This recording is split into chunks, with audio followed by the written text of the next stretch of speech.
Welcome to Otterbein University's Fritchie Theater in Cowan Hall and the 2016 Otterbein Alumni Award Ceremony. At this time, please take a moment to turn off or silence your cell phones. In the unlikely event of an emergency, you will be asked to calmly proceed to the nearest exit.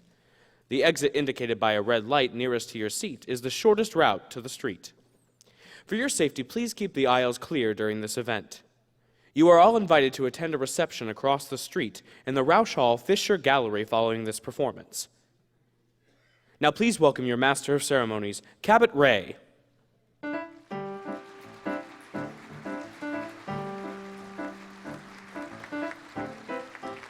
Hello there, Prez. Nice to see you. It is awesome to be with you. Look at all these familiar faces. They are familiar faces, they're mature faces, you're not old faces. You're just hitting your prime. And it is so good to see you back here with us again. Hey, old friends, are you okay? Old friends, what do you say? Old friends, are we or are we unique? Time goes by, everything else keeps changing. You and I, we get continued next week. Most friends fade or they don't make the grades. New ones are quickly made, and in a pinch, sure they'll do. But us, old friends, what's to discuss? Old friends, here's to us. Who's like us? Damn a few, darn few. Thank you, Dennis. And thank you and welcome, everyone. It is wonderful to welcome our Alumni Award winners here today, your family and your friends that are here. We've got alumni here going back decades, and it's always great to see you as well. All our friends, great to have you with us. And also this year, we want to especially say hello to those who are watching us by way of computer stream across the country. Hello, Tokyo! My name is Cabot Ray, and I am a proud 1978 graduate, 1978 of Otterbein College. I was in music education, but I did a lot of theater while I was here too. And, we remember, you must have, oh, I know, Amy, how are you, honey? Great memories of my time here, and you know, this place is so special to me. Westerville and Otterbein College, and I'm going to hand my lovely microphone over to Kaylee. Kaylee, you look lovely. Thank you. So that I can come over here where the notes are. But this town has been very special to me, and that's why I love so much that David Caldwell picked that opening song, Old Friends, because it really speaks to the fact that when you've come through Otterbein, when you've come through Westerville, you will stay friends through the decades as good old friends. I have to tell you that this campus was literally, maybe some of you know this, maybe some of you do not know, that this campus was literally my backyard when I was a kid. When I was 3 months old, we moved to a little house on 88 Cochran Avenue. It's straight across the street from what is now Barlow Hall. And surprisingly, it's a parking lot, and apparently the efforts to restore and as a historic site didn't go anywhere. But it's a parking lot there, but I grew up running around in that area. I have so many memories of playing hide-and-go-seek with my sisters, Carol, Jean, and Ellen, in those window wells, you know, by Clements and Barlow that go down, and we would be down there hiding, and it's so great to see that they're still here. I have poignant moments. I sat inside the house that's now the EKT sorority house with my friend Tom Cray and his parents, who were weeping during the JFK funeral services, and when I was only 7 or 8 years old. Great memories of that. I was a crown bearer in 1960 for the homecoming queen as a 5-year-old. Here by any chance? Well, tell her I said hello when you see her next time. So many memories. And then, of course, I came back to Otterbein to go to college. I transferred here from Worcester College after 1 year. My father's a professor up there, and this place again became my playground. This very stage has so many great memories for me, holds so many memories for me when I was here. But we have more important things to talk about than my life. Because tonight we are here to recognize some very, very special people. But I will say this, I know that my time here was magical, and I'm sure you agree with that your association with this fine school was likewise magical. Make no mistake about it, though. Let me just share one more, since I'm reading the script. When I was a student here, it was what was so wonderful about this school. My aunt and uncle came over from Marion, Uncle Bob, Aunt Mary. They're just driving down Grove Street. They roll down the window. There's some kids walking down and say, "Hey, you know where Cabot Ray is?" And he goes, "Oh, yeah, he's up in the top of the campus center having dinner right now." That speaks to what this place was all about. Everyone knew each other. We had personal relationships, both with students, and of course we had the wonderful personal relationships that we had with faculty. That's something that is still so important to this place. The faculty that I worked with, they knew my strengths, they knew my weaknesses. There were a few of those, and they encouraged me. And one of the real turning points in my life happened when I was that first year here. We were having auditions for a musical by the name of Cabaret. It was 1975. I was a fairly new student as a sophomore transfer. And I was up against two of the theater heavyweights, seniors, for a role in that show. And thankfully, or amazingly, I got the part. It wasn't the MC, it was another part. But Chuck Dodrell, who was such a legend, we see his picture out in the lobby. He was so important to me. And he gave me that opportunity. And the day after the casting went up, we happened to meet in the bathroom right downstairs. And we were both standing there, and I won't go any further with details, but he looked over at me and he goes, "Cabot, you earned it. Now, go out and prove to people that I was right." Because he took a chance, yep. He took a chance on me, but that became a turning point to me. It made me realize that, if you work hard and you stay after it, you can achieve almost anything, short of being a nuclear physicist. I knew that was probably out of the picture a long time ago. Well, that's what happens at Otterbein, isn't it? That's what makes this place what it is. Student after student, students like me, students like you. We all got that shot here. Someone believed in us enough to give us our shot. And we were determined to prove to them that they would not be disappointed. That was a turning point for me. That's one thing I love most about this. No one is a number here at Otterbein. Each of us were valued and supported as individuals, and we were more important as people, as individuals, than maybe even we were aware of to the teachers and faculty and staff here. That is what we are here to recognize and celebrate tonight, the people that we had the potential to become, and now, because of Otterbein, certainly have become. What did we become? Well, some of you remarkably creative and effective. You became problem solvers. Yes, some became respected leaders and champions in their industries and professional fields, and all of our winners ultimately served a greater good through their impressive works. So the work I get to do today, which I'm excited about, is very similar to the job that I did for 30 years delivering the news at NBC4. But today, that work means even a little bit more. And the reason is, today I only have to report good news about some great people. So, old friends, here's the story.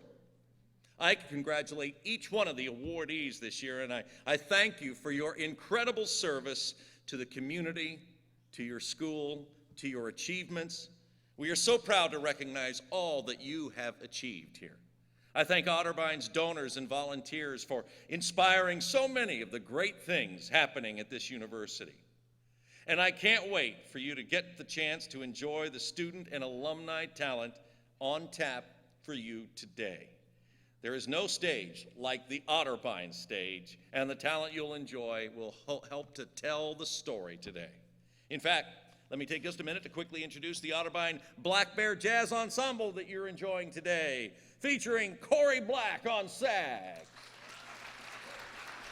Alex Hayes on drums, Dominic Bear on the keyboard, and Paul Baker on bass. Led by Lori K. Harvey. Nice job. And so, as we get started, I'm proud to introduce Otterbein's Vice President for Institutional Advancement, Mr. Michael McGreevy. Mike and I are both pretty much in new roles here at Otterbein. Mike is the newest member of President Crandall's cabinet, and I'm proud to be coming on the board of directors. I'll be serving on the board of directors starting next weekend for the first time, and I'm excited about that. Thanks, Mom. By the way, Kathy Crandall could not be here today. She's a bit under the weather. She really wanted to be, but she is not feeling well. I'm sure she's on her way to recovery, but Mike is stepping in, and he will do a wonderful job. Mike and I, again, are fairly new to here, and we're glad to be a part of this new commitment, the new horizon, the new future. We share Kathy's commitment to make sure that Otterbein stands out as a national model in higher education. I want to show you, and I want you to know that Kathy Crandall is working every day to make sure that people understand that Otterbein stands for something that really does matter. And from the moment that Mike McGreevy arrived on this campus, he's been driven to carry that message forward as well. Plus, he's a native Ohioan, so we are certainly happy that he has seen the light and returned to his homeland. Ladies and gentlemen, please join me in welcoming Mike McGreevy to the stage.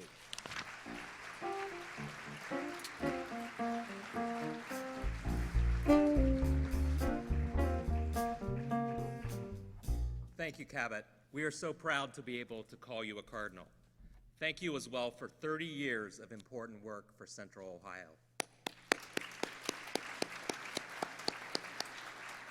We appreciate your commitment to shine the spotlight on stories that helped us learn, for bringing us stories that helped us become better citizens, advocates, and neighbors. Your work as a respected journalist reminded us of the responsibilities to one another and to our communities. I know you'll continue to make a difference with your leadership as the newest member of the Otterbein Board of Trustees. I would like to thank some additional friends with us this weekend and thank them for their distinguished commitment to Otterbein. I know President Emeritus Dr. Tom Kerr and his wife Donna were hoping to be with us today. And recently, I just saw President Emeritus Dr. Brent DeVore, who is with us in the House. Please join me in thanking all these individuals for their lifetime service to Otterbein University.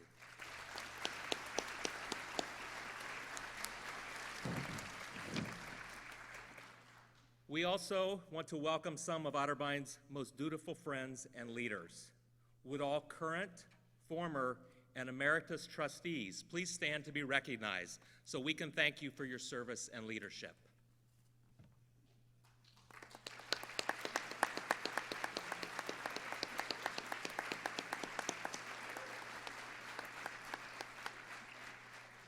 Finally, before I get started with the next portion of our program, I wanted to share greetings and regrets from President Kathy Crandall. There is no place she would rather be here and on this stage honoring our alumni and welcoming all of our alumni and guests back to campus. But as you just heard, she is home ill. For those of you that know Kathy, I'm sure she's at home tuning in, live stream, watching us today. So to Kathy, welcome to today's program. We miss you and we wish you every best wish for recovery. As we think about the talent, the commitment, and the qualities of leaders like those I just recognized, I would like to start today's celebration with a new tradition, because surprises are always a great way to start something. Today, Otterbein will give its very first Golden Model Community Leader Award. Otterbein's vision challenges and inspires us in our work, in our learning, and in our achievements to be recognized as a model community, as a leader in higher education whose example is one worth following or emulating. It takes leaders of all strengths to help a community find its pace, those with a bold vision, those with expertise, and those who quietly but surely live their values in their daily lives. This award is golden because it speaks to the lasting value of this leader's influence, much like the enduring worth of gold. And so today, we will recognize a member of the Golden Reunion class of Otterbein's 1966 with our Golden Model Community Leader, for giving a life worth emulating, a life that is a model for the community, and a leader whose values are golden. This leader carries on a legacy and an ethos of giving back, a value instilled in her by her parents and then lived out daily in her own life, whether as an educator and administrator in the Columbus City Schools, as a leader for service organizations, like serving as the president of the Westerville Otterbein Women's Club, or as a member of the Clintonville Women's Club, and advisor to Sigma Alpha Tau, as president of the Lakeside Rhine Center for the Living Arts, president of the former teacher at Lakeside, and certainly in service to her alma mater. Like many leaders, she has always done the right thing for the right reason and purposely doesn't seek out attention or credit. She will likely explain that she is merely living the legacy of her beloved parents, Dr. Norris and Ernestine Little Lenahan. Their example was so important, she chose to create an endowed scholarship in honor and in their name. As a teacher, volunteer, and philanthropist, she has modeled a life that values helping others, from supporting youth to now focusing on assisting the elder generation. She is a leader and a member of what an Otterbein model community looks like. Ladies and gentlemen, would you please join me in recognizing Jan Lenahan Dwyer, a member of the class of '66.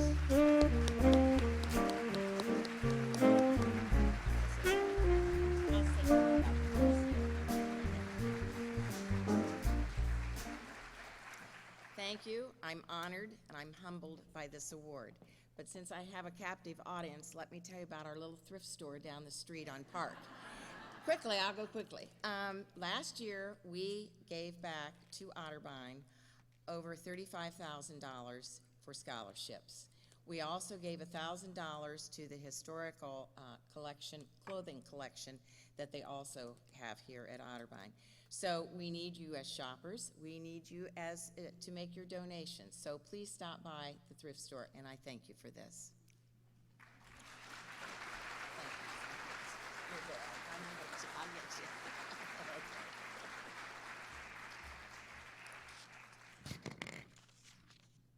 Thank you, Jan.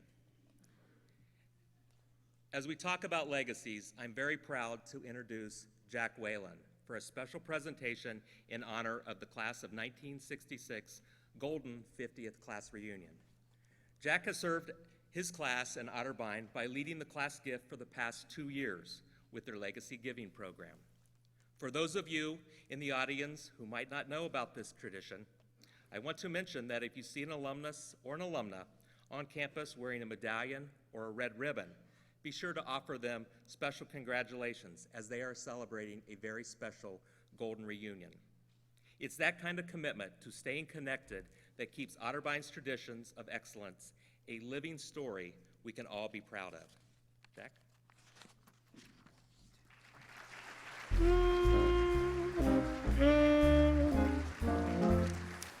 If you notice, I don't have my medallion on. I lost it already.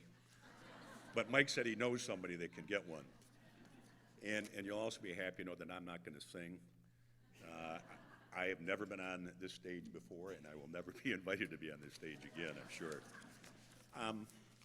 Vice President McGreevy, honored guests, fellow alumni, and friends of Otterbein, good afternoon. It turned out to be a great day. Woke up this morning, it was a little chilly, but what a beautiful day, and I think that's in honor of our 50th reunion for the folks that are here. First, I want to extend my congratulations to all the award recipients, both past and current. What an impressive list. It shows you what Otterbein has meant, I think, and what Otterbein can do and what Otterbein has done as far as producing very high-quality students and citizens. As a representative of the class of '66, I wanted to congratulate 3 fellow classmates who were previous recipients of the Distinguished Alumni Award. And I think they'll be acknowledged later, but I wanted to give my personal congratulations and the congratulations for our class. Wolfgang Schmidt, Paul Paulus, and Brian Hajek. And also, congratulations to the newest award recipient of the Global Model Community Award, Jan Jan was the co-chair of our 50th reunion. It was a pleasure working with her and learning a lot about what's happened in her life in the last 50 years, and she certainly deserves it. This weekend, the class of '66 is on campus to celebrate our golden reunion. It's hard to believe that it's been over 50 years since we walked the campus. Sometimes I crawled. I won't say why. Even though it was dry, I crawled.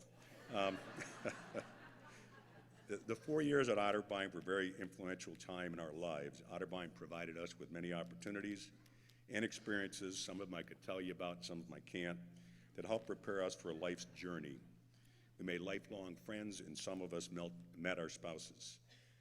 I was fortunate enough to meet my wife, Karen, who was a class of '67 graduate. In recognition for all that Otterbein provided us in honor of our Golden Reunion milestone, our class established the Golden Reunion Legacy Gift. Part of that legacy gift is going to include a class of 1966 endowed scholarship fund.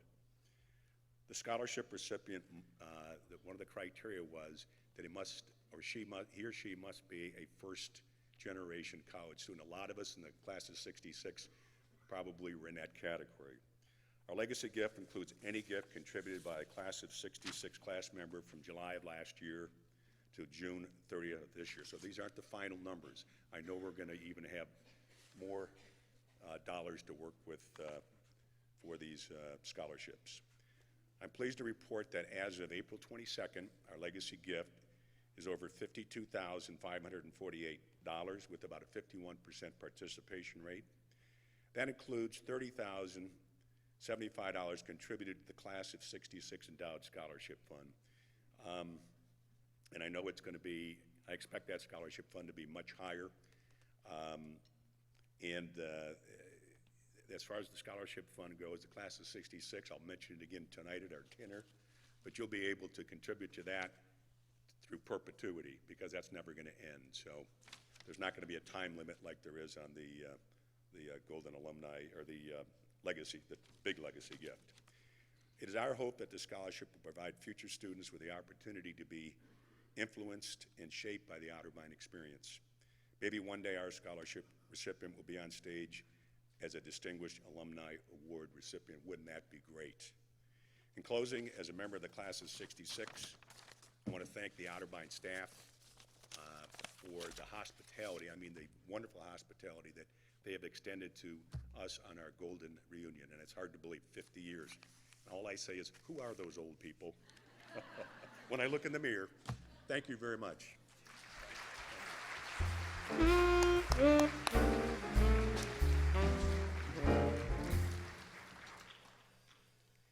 Thank you, Jack, and thank you so much for your generosity, class of 1966. On behalf of President Crandall, and most specifically the students now and the future students of Otterbein, we do thank you. Within the class of 1966, we've seen Otterbein leaders who have shared their knowledge and commitment to building a better world through professions and vocations of all callings. Whether the educators, principals, and professors who sought to teach generations of students, or the innovations of researchers, engineers, and chemists, the courage of those who served in the military, or the care and guidance of pastors, parents, and community leaders. You have left a mark as compassionate and principled individuals and as a class. And so we recognize another first today. Amongst all this talent, you have also have 3 classmates who have, at some time during the past 24 years, received one of Otterbein's most highest alumni distinctions, that of the Distinguished Alumnus Award. All 3 of these past honorees are here with us today. Otterbein has always taught us that our achievements are shared by those who have helped us realize more of our potential. And so this is a moment to celebrate these 3 individuals, as well as the spirit of the entire class of 1966. I would like to now ask that the 3 awardees join me on stage.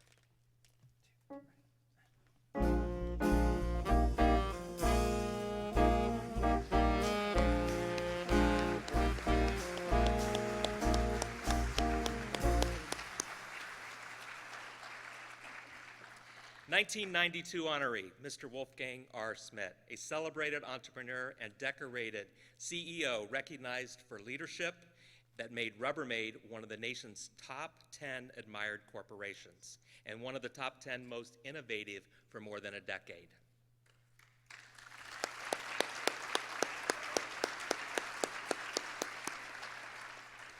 (2009) honoree, Mr. Paul B. Paulus, one of the nation's research pioneers for group behavior and environmental psychology, whose work ranges from group effectiveness, creativity, and innovation to breakthrough research in prison crowding.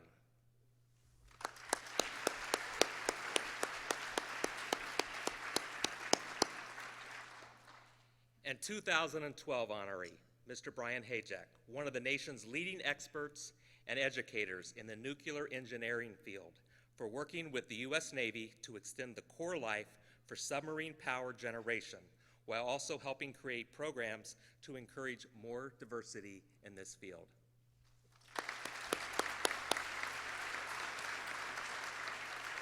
Ladies and gentlemen and classmates of 1966, thank you again for recognizing these three distinguished.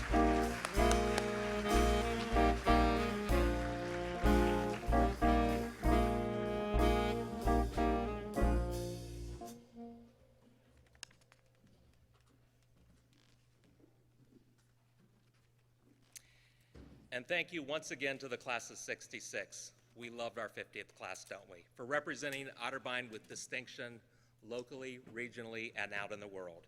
And congratulations to today's equally and exceptionally honored honorees of our special awards. It is a great day to be a Cardinal. Welcome home, alumni, and welcome guests. Now I would like to introduce to you our very talented students from the cast of The All Night Strut, performing Chattanooga Choo Choo.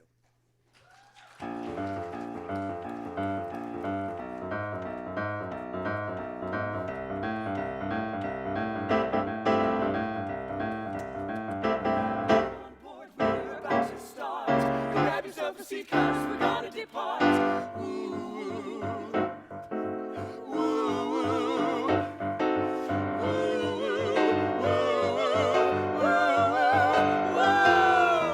pardon me, boy, is that the Chattanooga choo-choo? Yeah, yeah. Track 29, boy, you can give me a shine. I can afford to board the Chattanooga choo-choo. I've got my fare, and just a trifle to spare. You leave the Pennsylvania station about 3:45. Read a magazine and then you're in Baltimore. Dinner at the diner, nothing could be finer than to have your ham and eggs in Carolina. When you hear the whistle blowing, ain't to the bar. And you know that Tennessee is not very far. Shovel the calling, gotta keep it rolling. Ooh, Chattanooga, there you are. There's gonna be a certain party at the station. Certainly. I used to call Funny Face. She's gonna cry. So Chattanooga choo-choo, won't you choo-choo me home?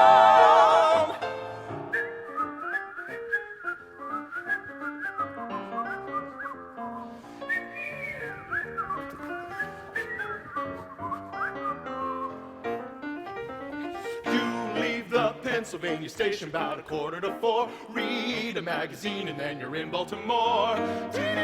And nothing could be finer than to have your ham and eggs in Carolina. When you hear the whistle blowing 8 to the bar, then you know that Tennessee is not very far. Do, do, do, do, do, do. Woo, woo, Chattanooga, there you are. There's gonna be What? a certain party at the station. Yeah, yeah. Certainly. I used to call Funny Face.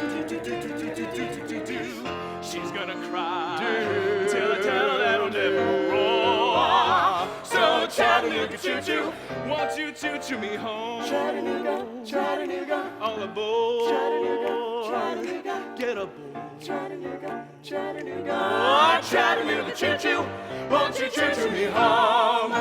Chattanooga choo-choo.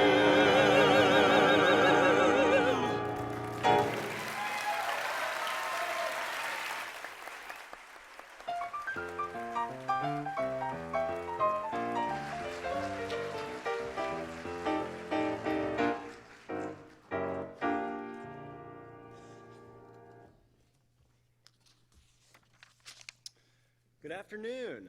It is an honor for me to be with you this afternoon. You might have gathered from my last name that my family has quite a legacy here at Otterbein. My paternal grandfather, Mr. Earl Hassenflug, professor of art. My maternal grandparents are Mary Jean Barnhard Patila, class of 1961, and Jack Patila, class of 1962. Hey, guys.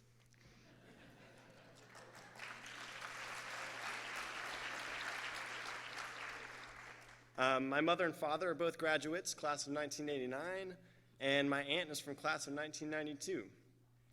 You could say I was born and bred to be an Otterbein Cardinal. In December, I will graduate with an educational studies major with a psychology concentration, and after graduation, I hope to pursue either a master's in school administration or school psychology. Today, I have the pleasure of introducing the new Pacesetter Award recipients.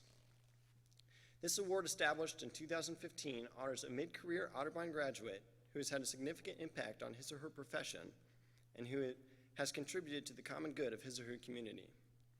This alumna is recognized as a person who sets the pace for future generations of leaders and learners. Our first award recipient this afternoon is Karen Kassler of 1989. If you've been following the presidential race this year, you've most likely heard Karen weighing in on the subject on public radio and TV shows, like WSU's All Sides with Ann Fisher and The Sound of Ideas in Cleveland. It's part of her job to know politics, especially Ohio politics. Since 2004, Karen has been reporting on news affecting Ohioans at State House Bureau Chief for Ohio Public Radio and TV. Except for a brief stint at WTVN TV in Columbus, she spent her career in radio broadcasting. Even in high school, Karen knew she wanted to be in radio. Just a few weeks into her freshman year at Otterbein, she was already DJing for WOBN, the school station. She reported on news from campus and around the world, including the Challenger tragedy. And each year, she helped with the 24-hour broadcast marathon during Otterbein's homecoming weekend. She was eventually named news director of the station, and while the hours could be challenging, her training at Otterbein reinforced her career decision. After graduation, she spent many years reporting on news and anchoring for WCBE in Columbus and WATM in Cleveland. In 1994, she was the only radio journalist chosen for a fellowship in the Kiplinger Master's Program for Mid-Career Journalists at The Ohio State University. Today, she covers news items that affect all Ohioans, from current legislation to the presidential race. The Bureau is in the basement of the State House. Ironically, she started on the radio in the basement of Cowan Hall. So she and her colleagues have full-time access to the state legislature and governor and the Supreme Court of Ohio. This allows her to cover important issues that can often get ignored by other outlets. Each day, she writes, produces, and records a number of stories that are then distributed to public radio stations across the state. As bureau chief, Karen also hosts a weekly TV show, The State of Ohio, during which she interviews newsmakers. She's proud of the show and the impact it has on its viewers. Karen still says, however, that radio is her first love, because it's more personal, more like a conversation. And in public radio especially, there's an emphasis, she says, on quality storytelling. For her own quality work and integrity in reporting the news, for setting the pace as a leader, learner, and educator, we are pleased to present Karen Kassler with the Otterbein Alumni Pacesetter Award.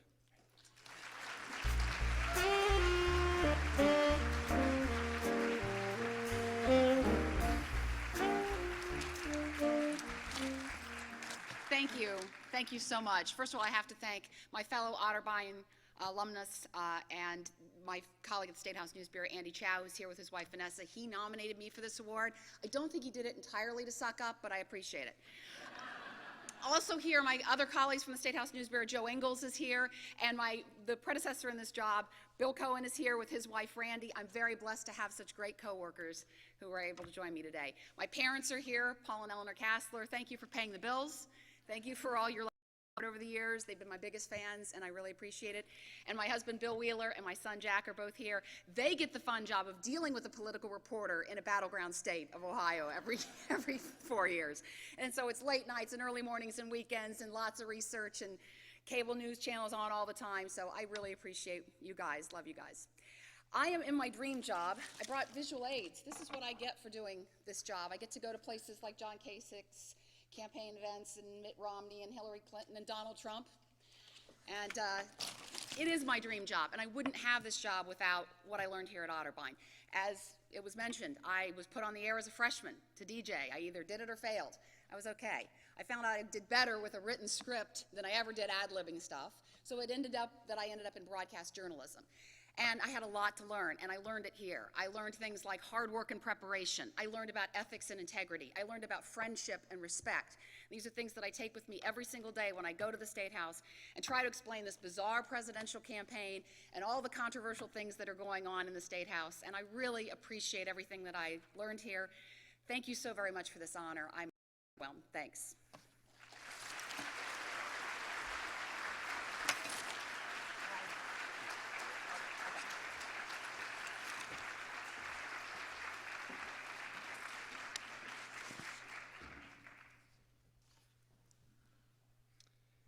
In 1998, with acting resume and headshots in hand, theater major Marjane Moore Roberts headed to New York City to stay with a friend for the summer.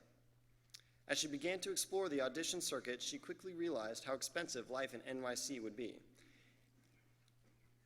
and decided to get a real job to help pay expenses.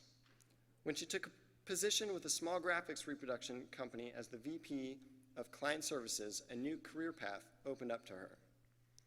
After almost 20 years of business experience across 6 industries and 7 companies, Marjane, still living in New York City, finds the people, leadership skills, and collection of experiences that she had gained at Otterbein to be invaluable assets as she navigates the world of corporate America.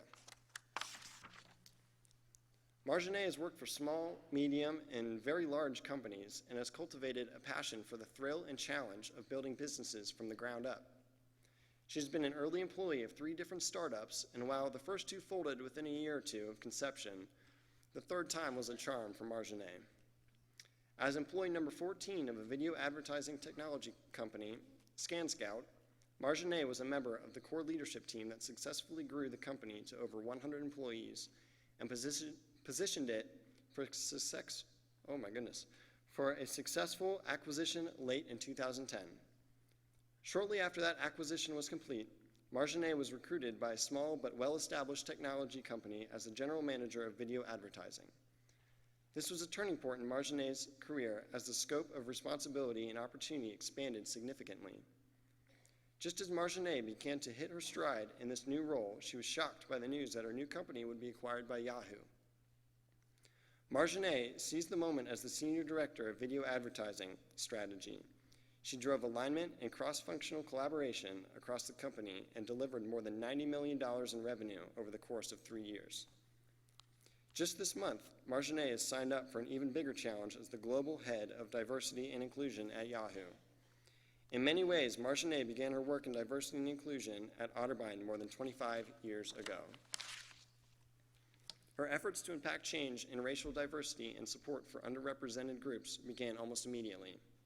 While at Otterbein, Marjane was an active member of the African American Student Union and led the effort to have Dr. Martin Luther King Jr. Day officially recognized on the university calendar. She was a long-term member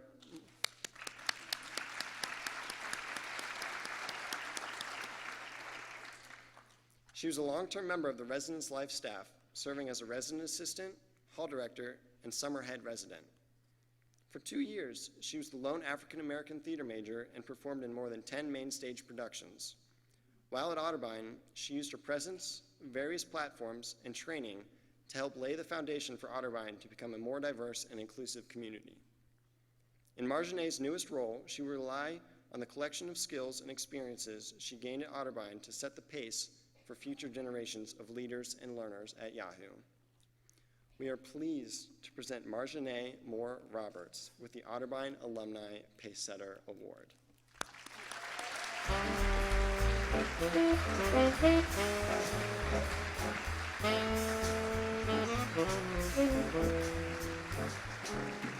is that girl? I know her. I do. Thank you so much. Becky, the Office of Alumni Relations, Otterbein. First of all, the stage is taking me back. I almost want to sing, but I won't. It's amazing to be here, and I am so grateful to Otterbein, to all my friends and family who came from near and far. My high school drama teacher and her sister are here, which is quite significant for me. And many people, friends and family who have been long-term supporters.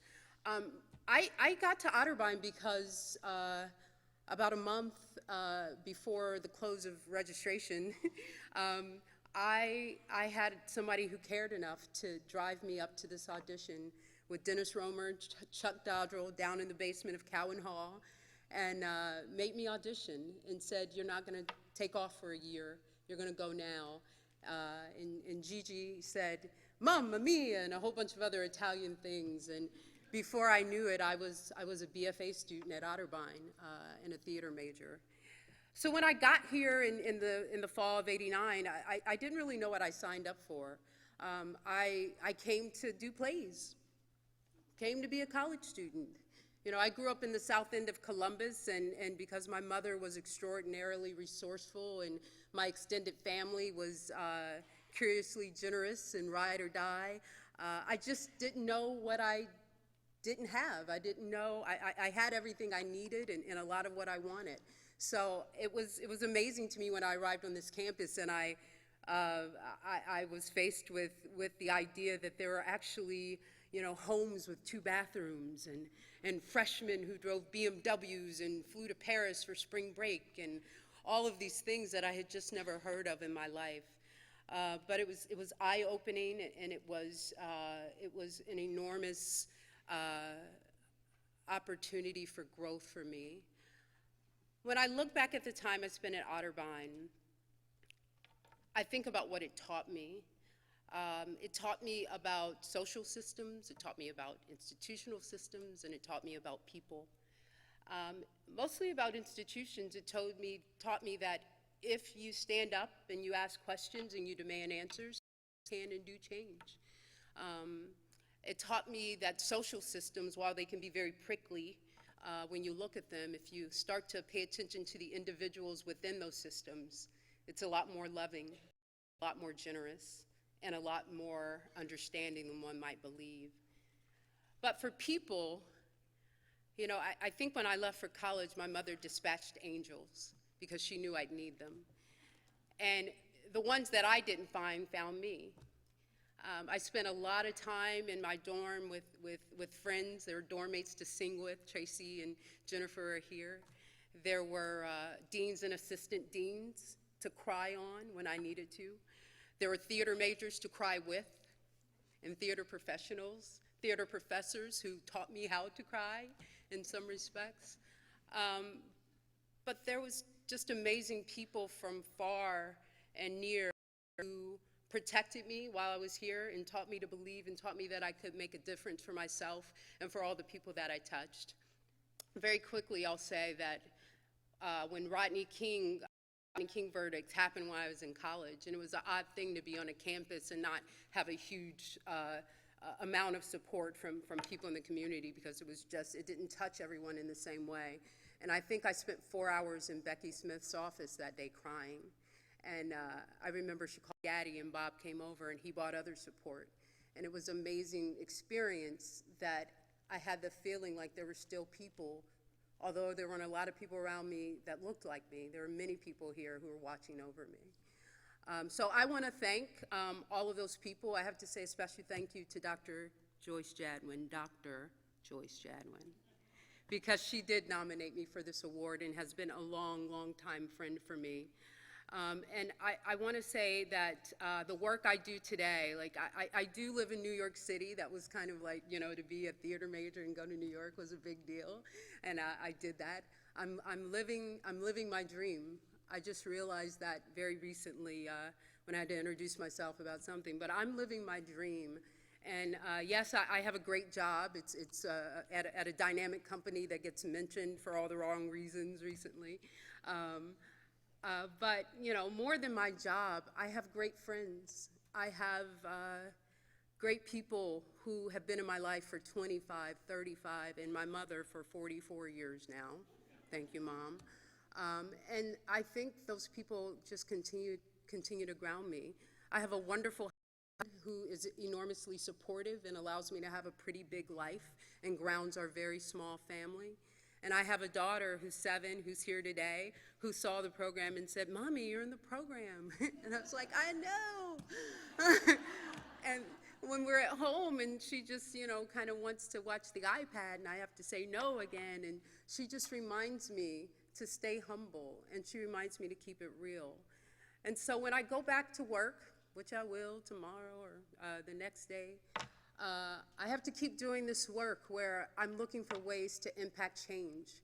I took the job as the Global Head of Diversity and Inclusion because I suddenly woke up. I've been in corporate America for 15, 20 years and realized that I have been in a coma. I haven't been paying attention again. And I woke up and I was reminded of being a freshman here at Otterbein, walking around a campus, being part of a very small group.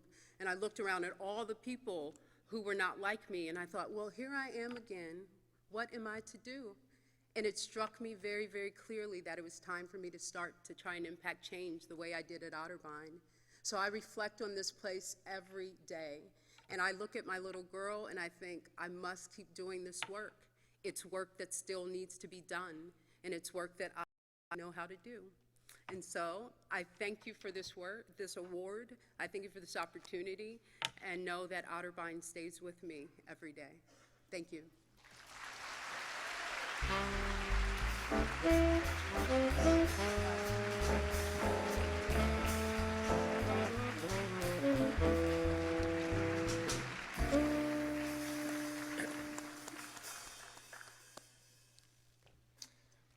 While so many of our talented honorees have found a great match for their talents and their life's work, we're about to enjoy a song from Otterbein's recent production of Fiddler on the Roof that tells another story. Three headstrong daughters quickly go from high hopes for their future husbands to their more likely realities of their prospects in the number Matchmaker.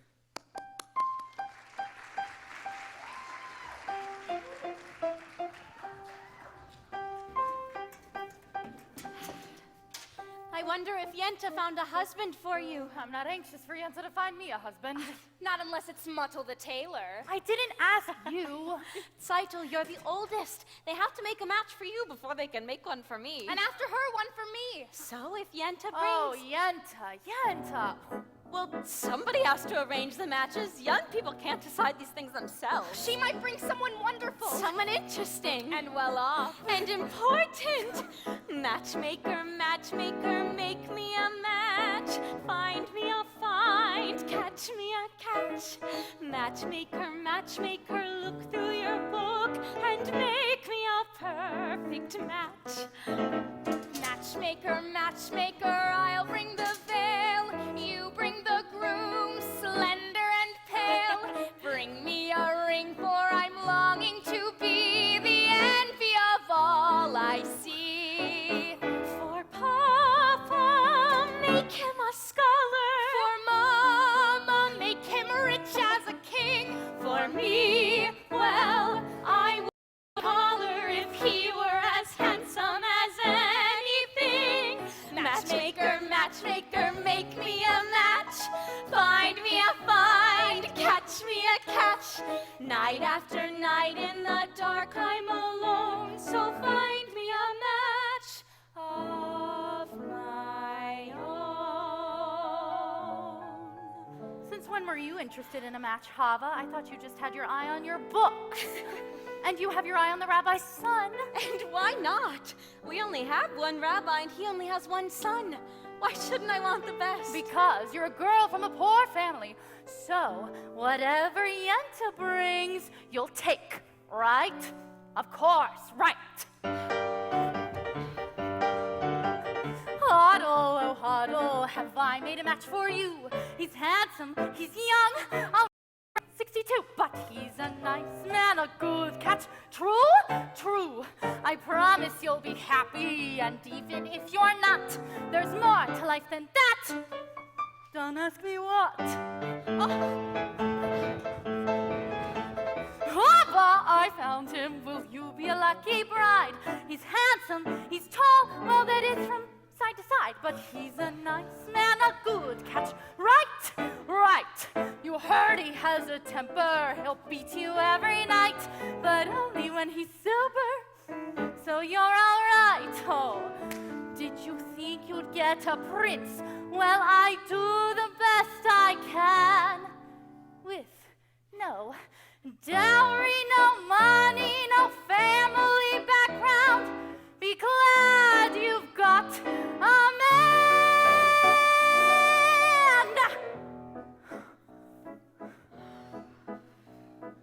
Matchmaker, matchmaker, you know that I'm still very young. Please take your time.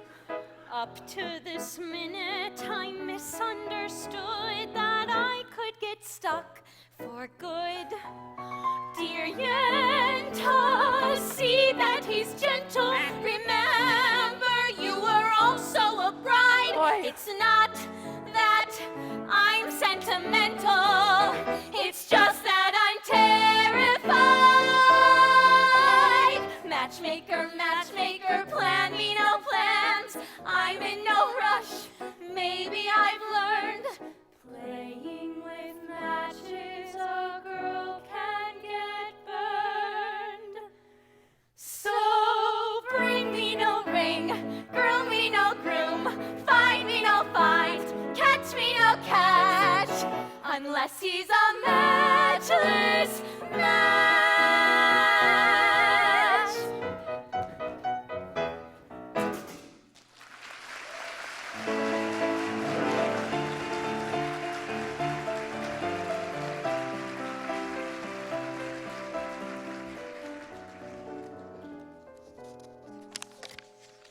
Good afternoon. My name is Kathleen Bonte, and I'm the Executive Director for Development. And can I just say, is that talent or what?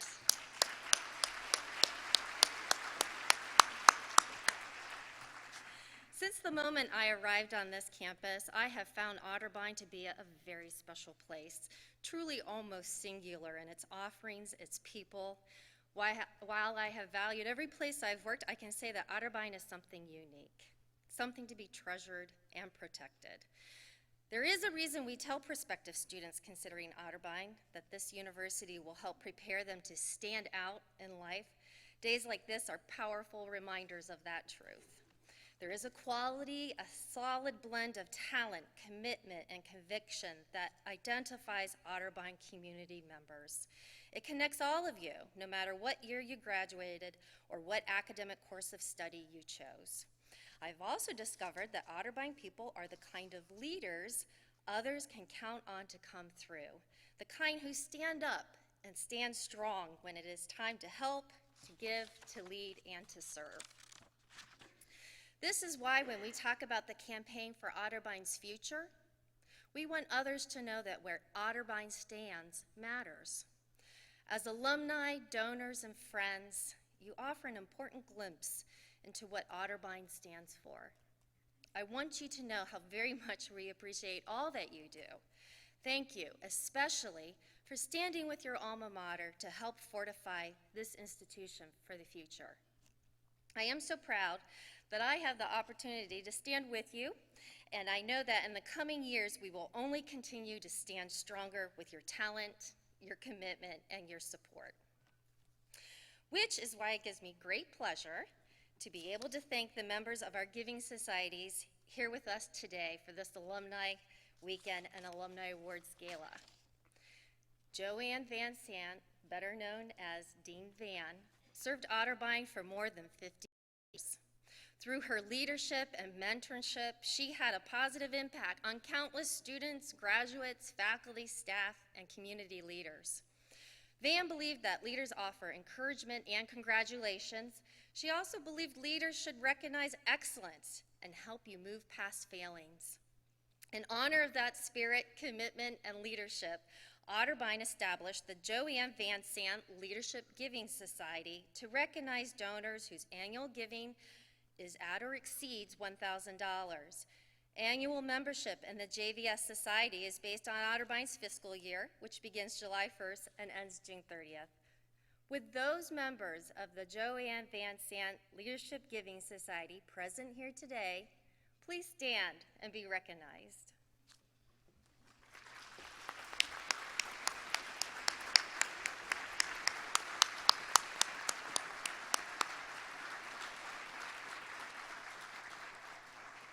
Thank you, Joanne Van Sant members.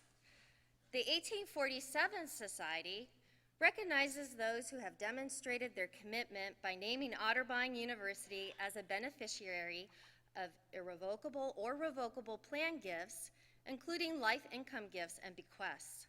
Members of the 1847 Society have either included Otterbein in their will, or they have named the university as a recipient of proceeds from a retirement account, or they have established a charitable life income gift arrangement to benefit Otterbein. The 1847 Society recognizes those alumni, parents, and friends of Otterbein University who have documented their commitment by naming the university as a beneficiary in their estate planning. Anyone who has included Otterbein and provided documentation is eligible for membership. Gifts such as these represent a planned and purposeful choice that will benefit the exceptional educational experience that Otterbein is known for and respected for since its founding in 1847. With those members of the 1847 Society here today, please stand to be recognized.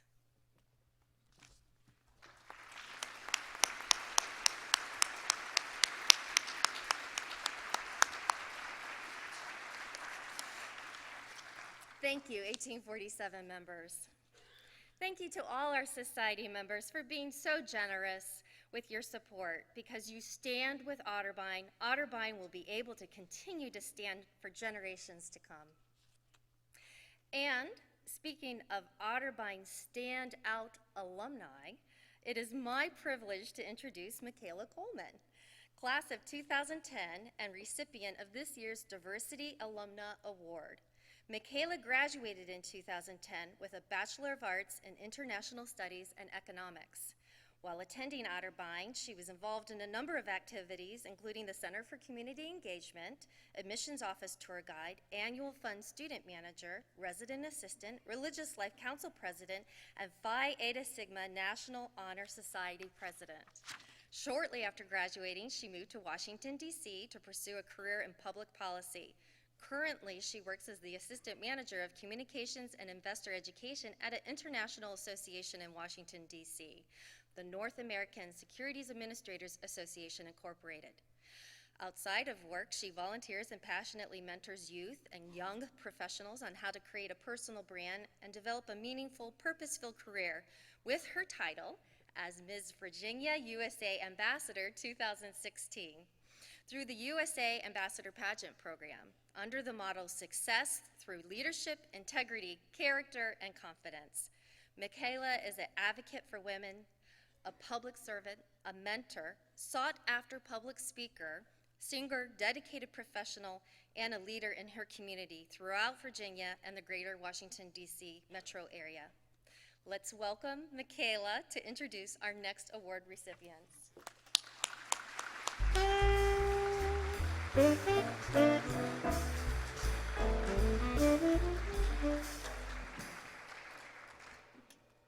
Thank you, Ms. Bonte.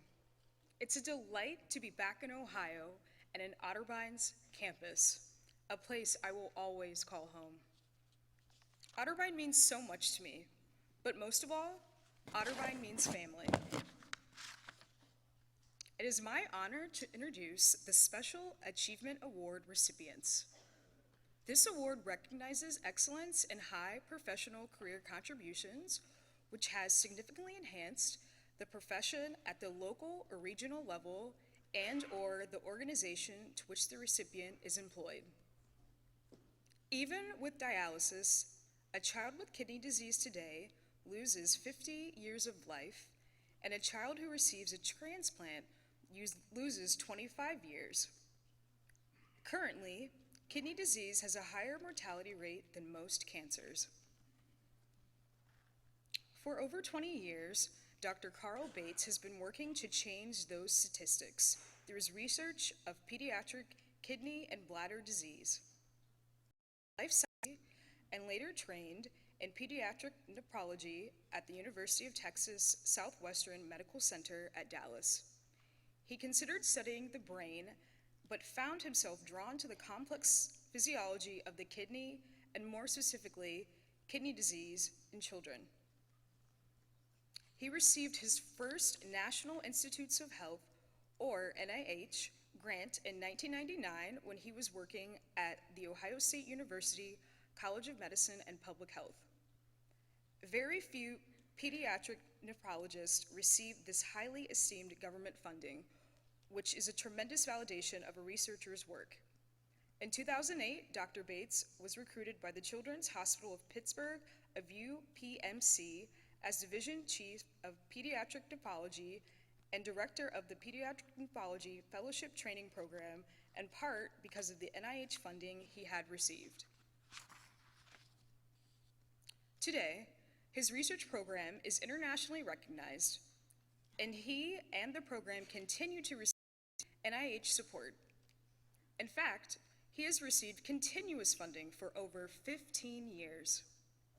While there is a lot of rejection in research and a lot of banging your head on the wall, as he says, the payoff is the discovery of new information that can lay the building blocks for the future.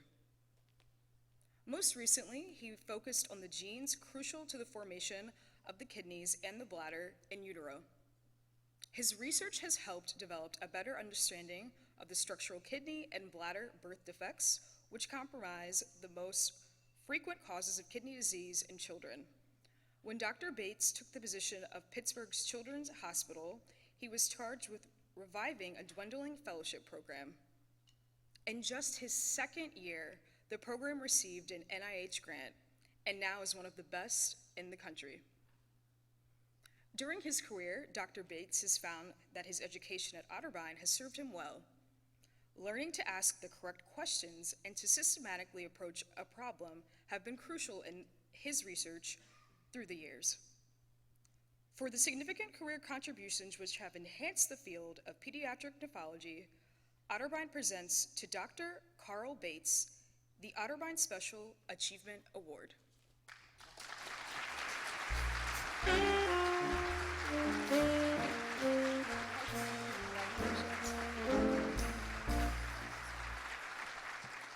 Wow, this is overwhelming. I'm really honored by this award. I want to thank my family and friends who are here today, in particular my mother, who flew in from Atlanta, Judy Swedlin, a close family friend, a couple sisters-in-law, Allison and Shannon, CJ, my son, my daughter Helena couldn't make it today, my lovely wife Erin, I love you, thank you. Otterbein, what a great place to start your higher level education. I absolutely loved the rich liberal arts classes that were here. One in particular that I remember the most was taught by Dr. Beth Doherty, who I see is still here on faculty. She really taught me how to write, which is something that I do so much in my job, almost every day. But I was a science nerd. I hung out in the science building, and I can't believe the transformation that I've seen to the science building in terms of the facilities, the resources, the faculty and the programs. But we really had something special back in my time, I guess it was in the 80s, wasn't it, Dr. Jenkins, back then? Professor Arnold taught me physics and how to be a good ham radio operator. I don't know if his ham shack's still in the top floor of the science building or not. The life science department had great professors, Drs. Willis, Tegenkamp, and Hirschler, and I had the pleasure of working with Dr. Hirschler later in the Animal Care and Use Committee at Nationwide Children's Hospital. But chemistry, that was my first love. There were three outstanding faculty then. Dr. Rex Ogle, such a kind-hearted soul. And I had the opportunity to work for his wife at the Well-Tempered Quiche, helping cater parties on the weekends, pouring champagne for dignitaries, including some from Otterbein that may be in this audience. Don't worry, it was off campus, though. It was okay to have the alcohol there. Dr. Robert Place, another kind-hearted soul who prophetically told me I should go into a career that focused on research. And then there are a handful of people that you come across in your life that make such a big impact. And that would be one of them in this room, Dr. Jerry Jenkins. What can I say? I used to marvel watching him at the board draw these complex organic chemistry equations, electrons jumping from molecule to molecule, thinking, God, I wish I could be that smart. He's somebody I aspire to be like. I've had many mentors and teachers in my time here on this earth, and I would say Dr. Jenkins by far is the best I've ever had. I thank you so much for the experience I had at Otterbein. Thank you all.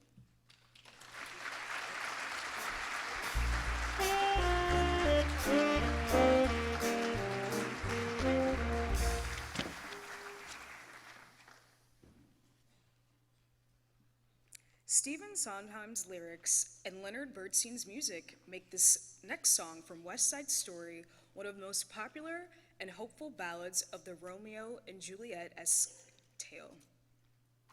Natalie Skurba is a talented junior BFA musical theater major from Toledo, Ohio, and will be performing this summer at the Weathervane Playhouse in Newark, Ohio.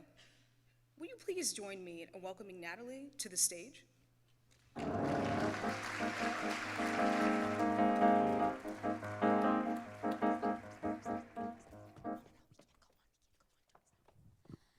Hi, my name is Natalie Maria Cezerba, and it is my honor to be singing tonight from West Side Story for you this afternoon.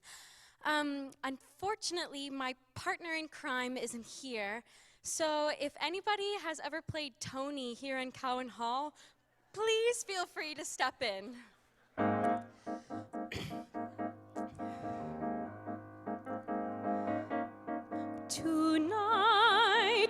Tonight, it all began tonight. I saw you and the world went away. Tonight, there's only you tonight. What you are, what you do, what you say.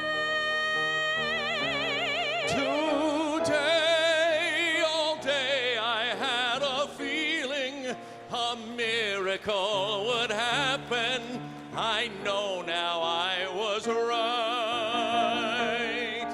For here you are, and what was just a world is a star tonight.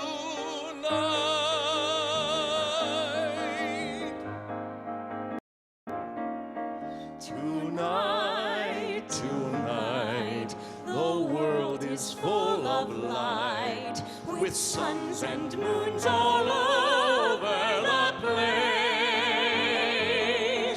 Tonight, the world is wild and bright, going mad, shooting stars into space.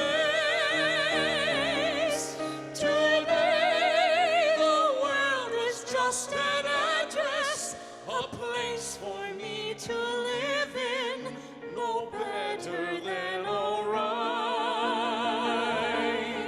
But here you are, and what was just a world is a star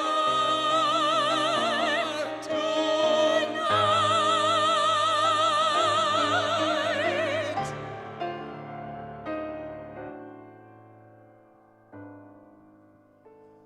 Good night.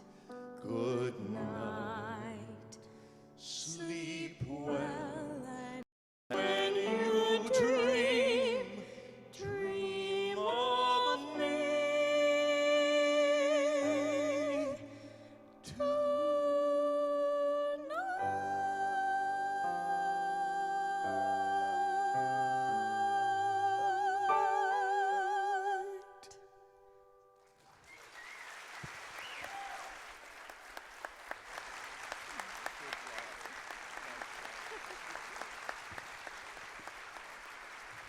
Nice job, Natalie. You too, are Kevin. amazing. I couldn't do without you. Well, whatever. But- So, what year were you in West Side Story? oh, I'm sure you remember. It was 19. Any guesses? None of you were here then. Okay. 1977 was the year, and 39 years later, I'm back. I'm hoping to come back in another 39 and do this again. This would be great. Yeah, and is it true that your wife was in the same production? As a matter of fact, my wife Heather was we met in Opus Zero, and she performed in many shows. And for West Side Story, it came down to her and one other person for the role of Maria. The other person got it, but she was still a shark. And actually, I did okay because for the next 37 years, she became my leading woman in life. So we did okay. And Sounds in like fact, yeah, Heather couldn't be here today. She had another commitment. But she, as I left, she sang, "Tonight, tonight, you'll clean the garage tonight." So, but anyway, no, it all worked out very well. Thank you, Natalie. Thank you.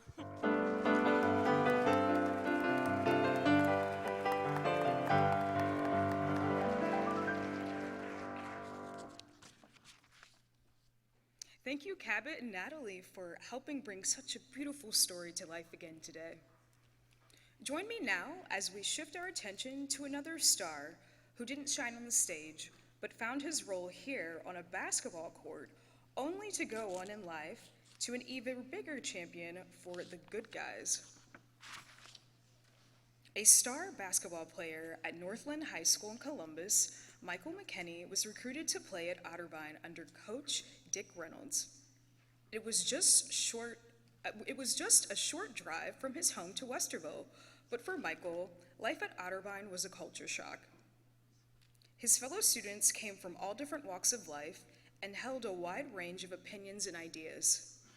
It took some time, but by the end of his freshman year, he had opened up to vast possibilities, differing opinions, and new friendships. Over the next few years, he excelled in the classroom and on the court. A captain his senior year, his drive and determination helped lead the basketball team to the Final Eight, and he was named a Division III All-American. An accounting major, Michael managed a local bank after graduation, and in his first 3 years, he was robbed at gunpoint 3 times. The same FBI agent, an Otterbein grad no less, investigated the crime on all 3 occasions. During his 3rd visit to the bank, the agent jokingly advised Michael to join the FBI because it was safer than his current profession.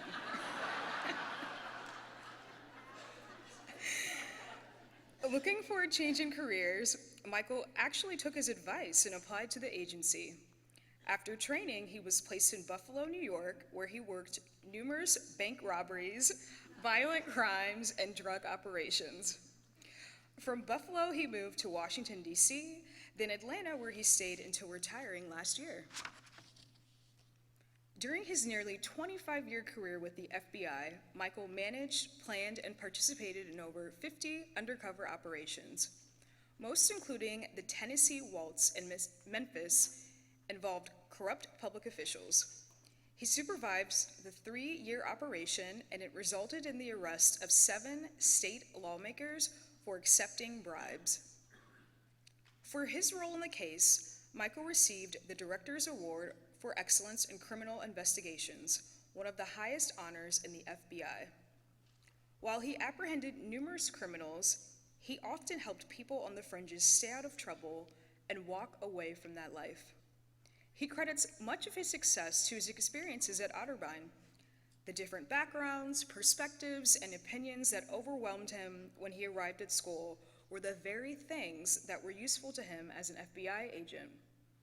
And thanks to his time at Otterbein, where his input was welcomed by other students and professors, he never hesitated to speak his mind to other agents, even to his superiors. We are honored to present Michael McKenney with the Special Achievement Alumnus Award.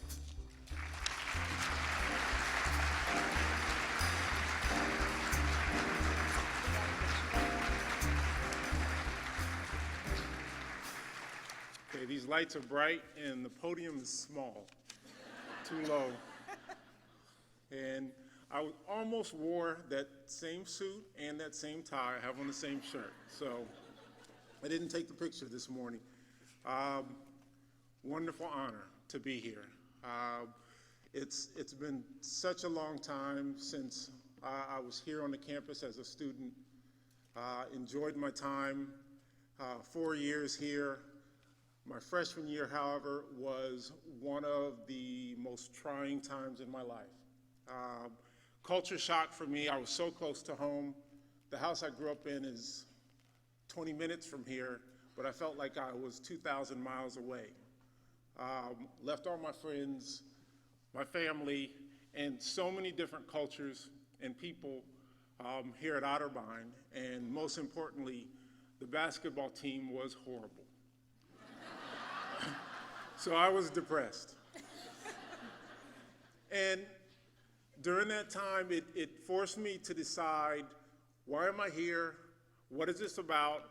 Am I in college to focus on basketball, or is it to get an education and do something later in life? And I made a commitment to myself that year that basketball would always be second. For the following 3 years, we had a great time, a great season, a great camaraderie. I really enjoyed my teammates. But I spent more time focusing on the friendships outside of basketball. My friends in the dorm, going to the frat parties. I actually drank from a keg for the first time as a sophomore at Otterbein in the Dry County, believe it or not. I think it was Old Milwaukee Light. And I don't like that kind of beer. Something else I learned. But what I learned in those early years as an Otterbein student helped prepare me for some of the things that I've done later in life. And as an FBI agent, one of the hardest things that we see is when something is wrong on the inside of our agency, how do you speak up? And when I decided to join the FBI, and that is a true story, I did get robbed 3 times, gunpoint. One was a strong-arm robbery where the guy pointed the gun right at my face. Nothing like that as an FBI agent, nothing that dangerous. But one of the things that made it difficult for me when I was trying to decide whether to go into law enforcement was where I came from, the neighborhood where I was, no one was in law enforcement. There was no one to look up to. And Dan Denton, an Otterbein grad, was one of the people who took me under his wing. He had been working for the FBI for a number of years. And what he told me was, listen, you have all these questions and issues that you're talking about that relate to law enforcement and the African American community, but how can that change if guys like you aren't on the inside? And that's where I made the commitment to join law enforcement. And as an FBI agent, I saw more opportunities to help people because you only read about the people who got in trouble. But I spent more time helping people, working them out of situations that they were almost on the fringe of being criminals or doing something really bad. And I felt that was my calling, not so much to arrest people and put them in handcuffs or find the bank robbers that came inside State Savings Bank when I was a banker. I'm glad to be back here today. I'm retired now. I've been retired for about 1.5 years. I'm back in the security industry. Although I miss the FBI, I love what I'm doing now, and thank you so much for this honor.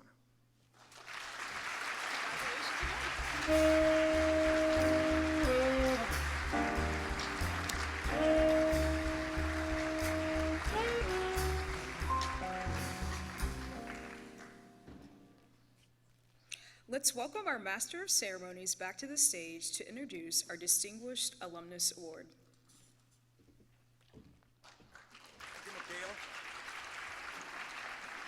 Thank you. One of the most difficult, but perhaps the most meaningful pieces or series that I ever had an opportunity to do in 30 years at Channel 4 chronicled my mother, Betty Ray, who was an Otterbein alum, and suddenly in late 2009 quickly developed a terminal blood cancer. She loved hospice and what hospice represents and the services they do, so she graciously allowed me to showcase her experience And it was a short experience, but it was a powerful series. And in that time, I became such a respecter of those that work in the palliative care and in hospice care. They truly are angels sent from above. That work helped me not only appreciate surgeons, doctors, and researchers trying to understand the disease, cancer, to cure it, but again, helped me appreciate those people who were there for the psychological, the emotional, the spiritual support for family members as well as the person going through the journey in those last days. I'm humbled and gratified then to present an award to a physician who stands so passionately at the forefront of palliative care. On behalf of every family member and friend who has had to experience the pain of losing a loved one to cancer, I want to say that the kind of work he is championing is heroic and a true blessing. When Dr. Millard Davis began practicing oncology in the early 1980s, he found that the physical symptoms and the emotional trauma that a cancer patient experiences impact that patient nearly as much as the cancer itself. He could discuss the cancer and the science behind it, but when patients talked about their fatigue, their family issues, and feelings of hopelessness, he was at a loss. In 1996, Dr. Davis decided to change that. He took a sabbatical from his practice at Riverside Methodist Hospital to study palliative care at the Sobel House in England, ultimately becoming board certified in that area. In 1999, he joined the Cleveland Clinic Foundation's Tossing Cancer Center, Solid Tumor Division, and the Department of Ethics, where he has incorporated palliative care more and more into his oncology practice. In fact, for the past year, he has focused solely on palliative medicine, helping to control the physical symptoms of a disease and working with patients to resolve psychological and spiritual issues. He not only works with cancer patients, but with patients experiencing other intensive care diseases, such as end-of-life heart or liver failure. While much of his time is spent helping patients, Dr. Davis heads the fellowship program for postgraduate students and researchers the side effects of cancer. Most recently, he has concentrated on the fatigue that cancer patients experience. Working in this field can be exhausting and emotionally draining, but Dr. Davis's faith helps him focus on what is important, the patient. It helps, he says, to know that there is something beyond this life. He's not afraid to deal with the spiritual issues that arise, and he is respected and respectful of his patients' need to express frustration and to tell their stories.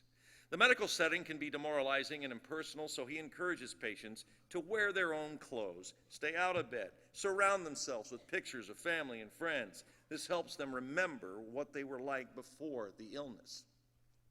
He mentors the residents in fellowship programs on these issues, just as he found mentors in Dr. Jerry Jenkins, Robert Place, Michael Hirschler, his science professors here at Otterbein. Dr. Davis, for your compassion to your patients, for your integrity and dignity as a physician, for the wisdom and commitment that distinguishes your research, Otterbein University proud to confer the Distinguished Alumnus Award to Dr. Millard Davis with sincere appreciation and gratitude for all that you have done to educate and advance a greater good. Ladies and gentlemen, please join me in congratulating Otterbein's 2016 Distinguished Alumnus, Dr. Millard Davis. Thank you.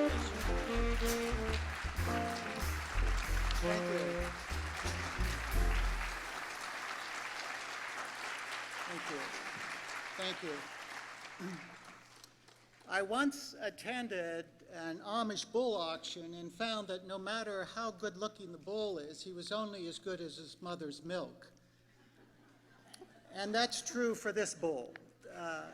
My mother, who's in the audience, nurtured me well, but also Otterbein nurtured me well. Before discussing the 3 gifts bestowed by Otterbein, absence of my biography, I would like to recognize that William E. Davis, a grandfather of many generations past, actually bestowed the land for Otterbein, and his sons and his sons' sons attended Otterbein, most of whom were Evangelical United Brethren. Even up to the present, Davises have attended Otterbein. My younger sister Gretchen, who's in the audience, my daughter Megan, and in the near future, a niece Emily will be attending Otterbein. The first gift that Otterbein gave me was a spiritual life through the campus ministry and David Stedman. Although I wandered from Otterbein's Protestant EUB roots to become a Catholic, I recognized the spiritual beginnings here. I find Catholicism foundational to practice of palliative medicine and to my research. I am sure, though, that I'll get a lecture or a scolding from William E. in this afterlife for becoming a papist. I do want to recognize Hans and Karen Scherner, a Lutheran pastor and his wife, who, despite my papist leanings, continue to be my ongoing mentors. Otterbein gave me the tools of curiosity, lateral and backward thinking, important or foundational to research. I credit particularly Jerry Jenkins as a mentor in this regard, but also recognize Dr. Hirschler, Tegenkamp, and Dr. Place.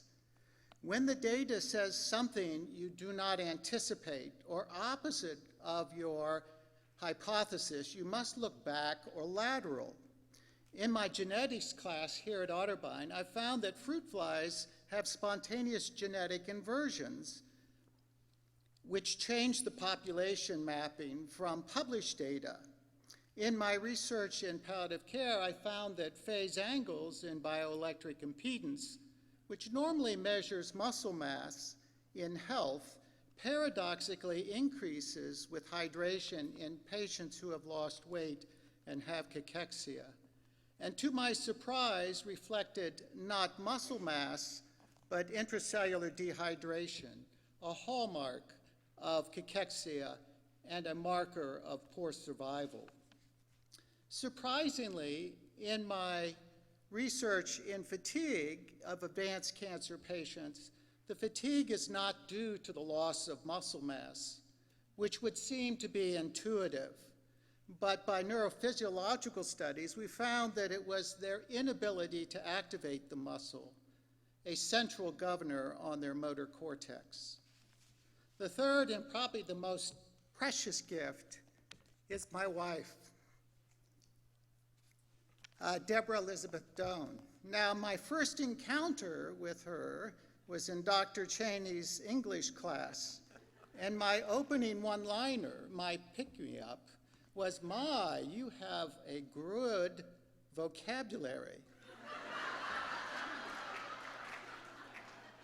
And that swept her off her feet. So for 40 years, we've been soulmates. Thank you for looking beyond my pickup line.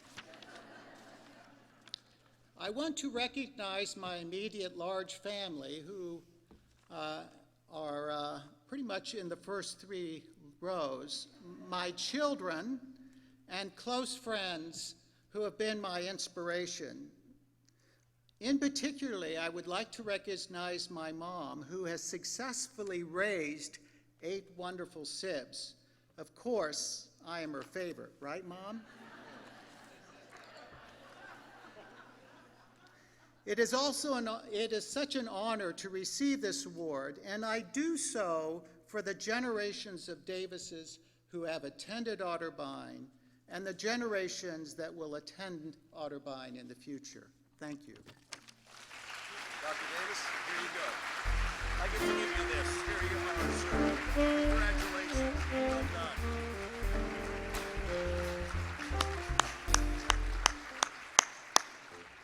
Now, a lot of you didn't see, but Mom took no time at all to do this when he said, "I'm the." You got to keep his feet on the ground, right? But I will tell you, I think corporately we all feel about 5 IQ better, don't you? After that presentation, I know I'm up there about 115, 120 now. But congratulations, incredible work that you're doing and continuing to do, and I really appreciate that. Well, now I invite you to sit back and enjoy the Otterbein Singers, accompanied by Dr. Dennis Davenport, chair of the music department, who will perform the song "In My Life," written by John Lennon, Paul McCartney, and the Beatles, featuring some memories and moments that many of us can still recall.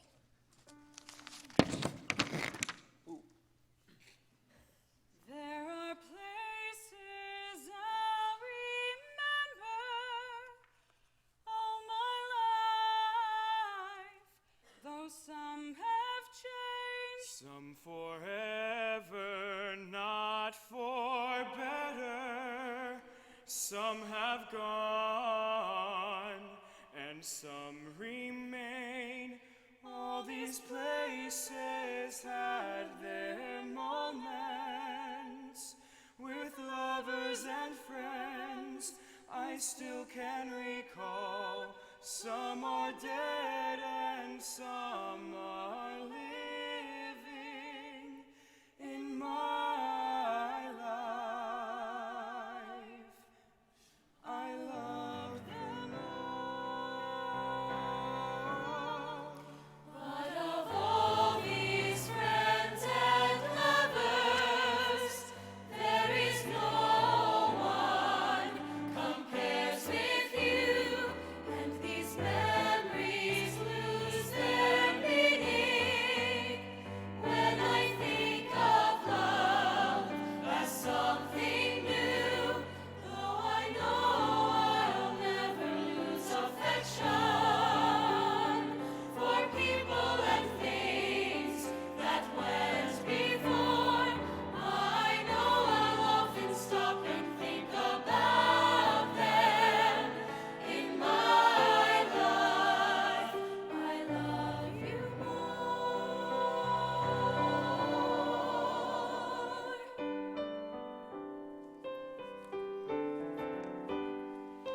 There are places I remember all my life, though some have changed.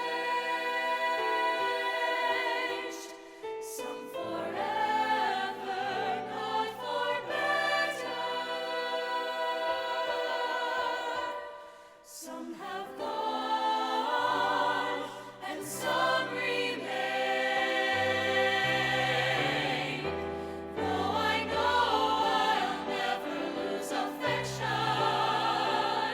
for people and things that went before, I know I'll often stop and think about them in my life.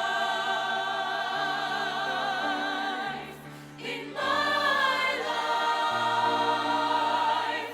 I love you more. In my life, I love you more. In my life, I love you more. In my life, I love you more. In my life, I love you more. In my life, I love you more.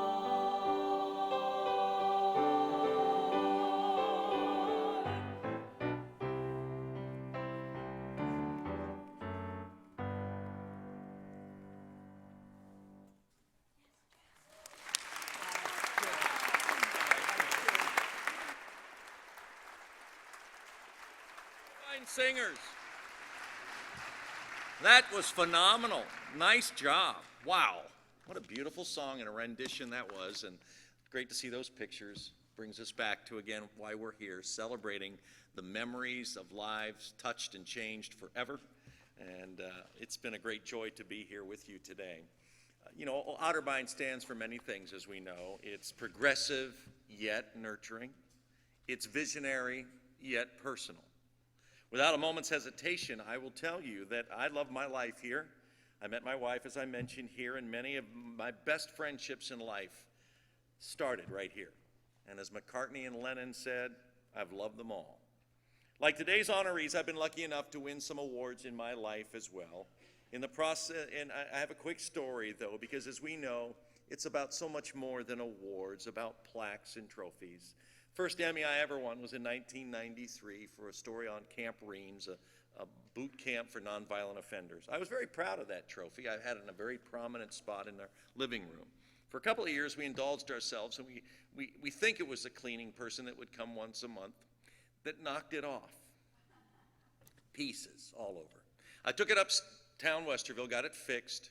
Somehow, some way, it fell off again. And I thought, maybe there's a message here that I'm not getting. Would you like to see it?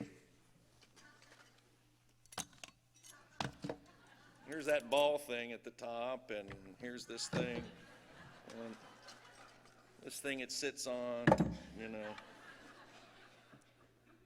But now I've purposely kept it in pieces because it reminds me that as wonderful as awards are, it is the legacy that you have left in the lives of those you've touched that makes so much, all the difference. And that is what these people that we have tributed tonight have done in their work, in pioneering in so many areas. You have touched people. And so congratulations. And one piece of business, if you do put your award up, please mount it sturdily, because you really don't want this to happen. But you are special people. We're very happy to be able to be here and celebrate your lives. In a moment, we're going to move on here with something that we love to do. Otterbein, though, extended its grace to so many of us. We got a chance to learn from beginning and end just what the goal is. It's about the journey, and the journey that we all celebrate here, and the journey that this place continues to have the impact on our journey in life. I hope that every time you happen to notice your awards today, when you catch it out of the corner of your eye, that you know that Otterbein will not forget how you've lived your lives, how you've honored the lessons and values instilled and nurtured here, and how the people and friends of this place believed in you then and believe in you now. I hope each time that you see your award, you'll remember, too, that there is more to do, and this world needs you to do it. You earn this opportunity every day. You've been proving that you're not going to disappoint. And finally today, give all of us a chance to take a moment to remember that for a time in our lives, Otterbein loved us more, and that is the prize we're celebrating. I want to say thank you to the honorees and the presenters. I want to say thank you to our donors and society members. Thank you to our amazing performers today. They were pretty special, wouldn't you say?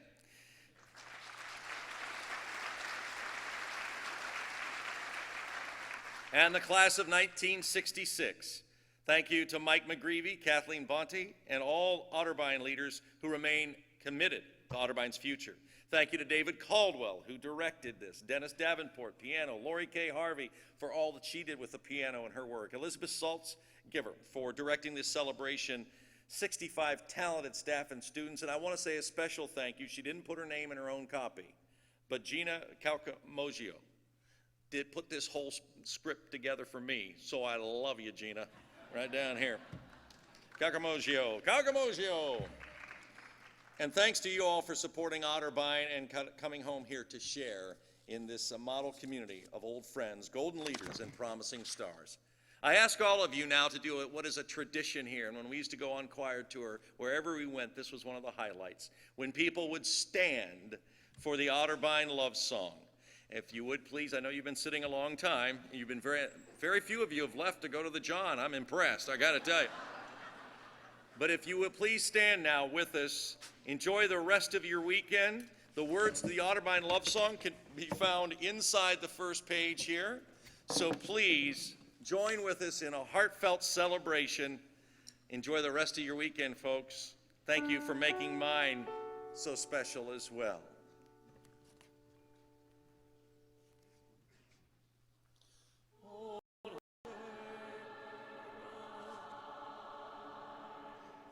In a quiet, peaceful village, there is one we love so true.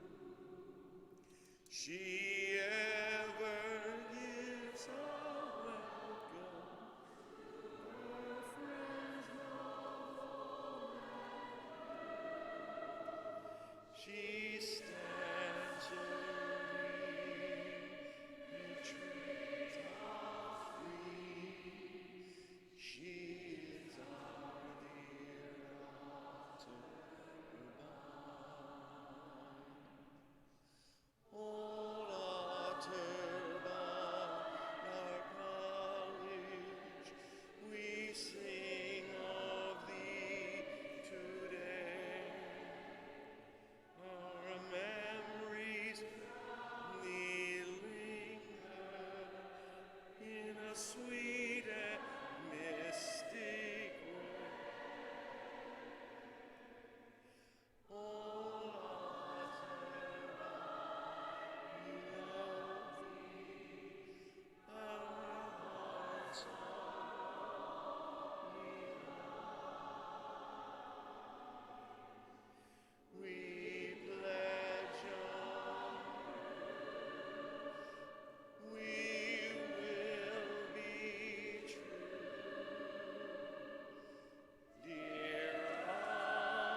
Thank you all. God bless you. Thanks for being here today. Thanks for your support of this great institution. Have a great rest of your weekend. We need the award winners and all the participants to come back up on stage just for a few pictures. The rest of you, I know there's a reception across the street. Maybe I'll see you over there.